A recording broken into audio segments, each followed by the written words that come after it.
Assalamualaikum warahmatullahi wabarakatuh. Saya Kuntum Hera Umah, NIM 1923-1072 dari kelas pendidikan IPA. Untuk tugas kali ini saya akan membahas mengenai sistem rangka dari ikan nila.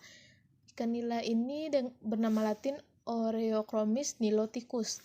Nah, sebelum membahas mengenai sistem rangka dari ikan nila, sebelumnya saya akan sedikit membahas lagi mengenai pengertian dari sistem rangka, di mana sistem rangka ini yaitu sistem yang dibangun oleh struktur-struktur yang keras dari tubuh suatu organisme yang sifatnya ini menyokong dan melindungi tubuh. Rangka sendiri bekerja untuk menyusun bentuk dasar dari suatu organisme, di mana sistem rangka ini nantinya akan memungkinkan organisme untuk menggerakkan tubuh mereka dengan bantuan dari otot. Nah, sistem rangka pada hewan vertebrata ini sebenarnya hampir sama dengan sistem rangka pada manusia, di mana ototnya lah yang bekerja sebagai alat gerak aktif dan tulangnya bekerja sebagai alat gerak pasif.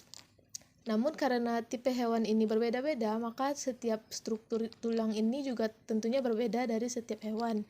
Nah, untuk hewan akuatik atau hewan yang tinggal di air, struktur tubuhnya seperti berikut. Yang pertama yaitu bentuk tubuhnya aerodinamis yang bertujuan untuk mengurangi hambatan saat bergerak di dalam air.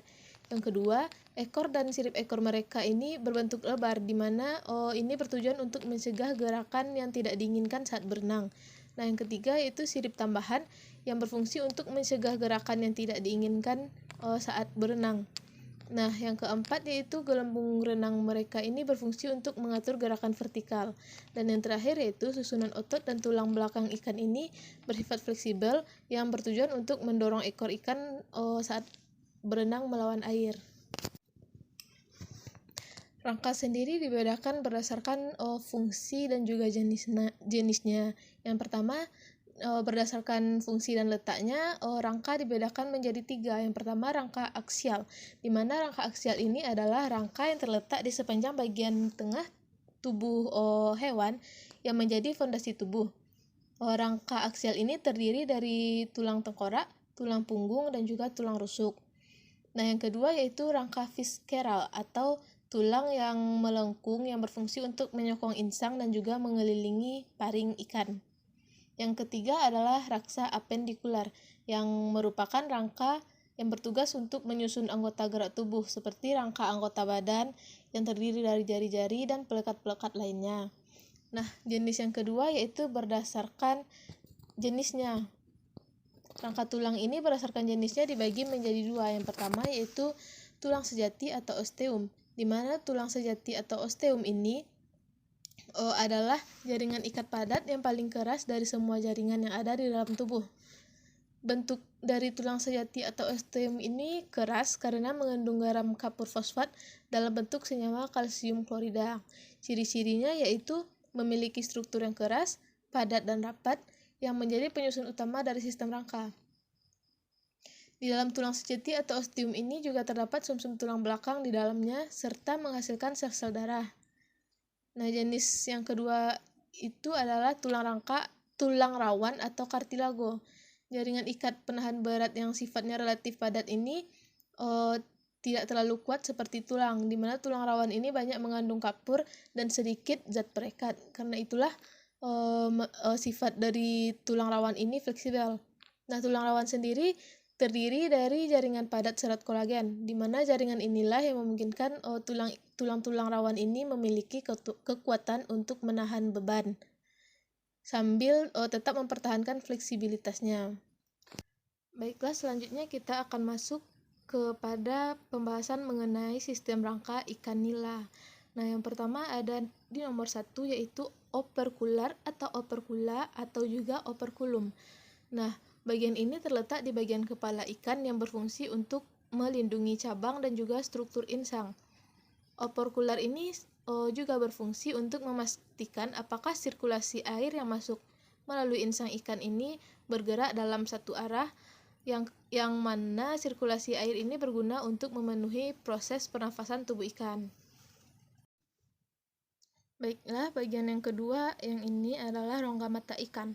Rongga mata ikan ini berfungsi sebagai tempat terletaknya bola mata ikan dan juga sebagai dari pelindung dari bola mata ikan tersebut. Nah, yang ketiga yaitu rahang. Rahang ini berfungsi sebagai tempat masuknya makanan yang dikonsumsi oleh ikan, yang kemudian juga akan menjadi tempat pemrosesan awal dari makanan-makanan yang dikonsumsi oleh ikan.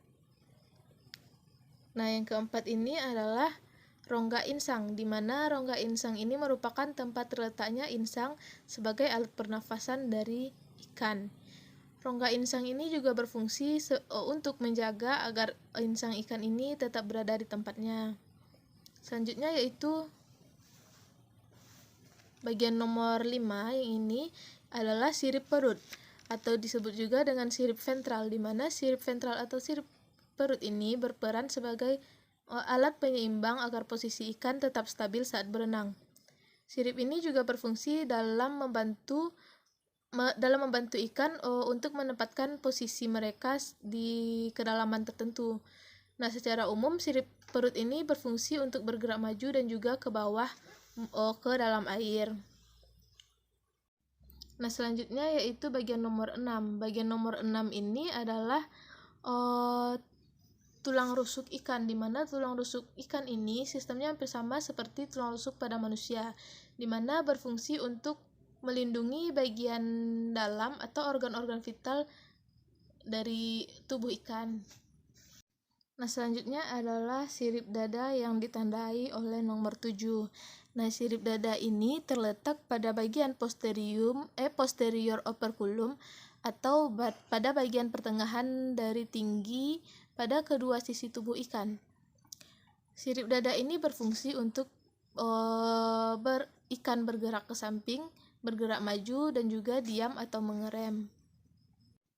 Nah, yang kedelapan atau bagian yang panjang ini adalah sirip punggung. Sirip punggung ini disebut juga dengan sirip dorsal.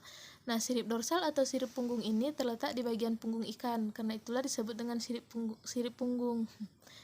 Nah, sirip punggung ini berfungsi untuk menjaga kestabilan ikan saat berenang, di mana sirip punggung ini fungsi lainnya itu membantu ikan dalam gerakan memutar bersama dengan sirip belakang. Selanjutnya nomor 9 ini adalah tulang belakang. Tulang belakang pada ikan ini berfungsi sebagai penopang dan juga pembentuk tubuh ikan.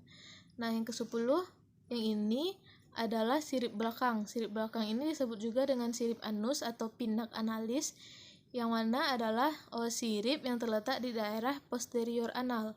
Nah, sirip belakang ini berfungsi sebagai pembantu dalam stabilitas ikan di saat mereka berenang.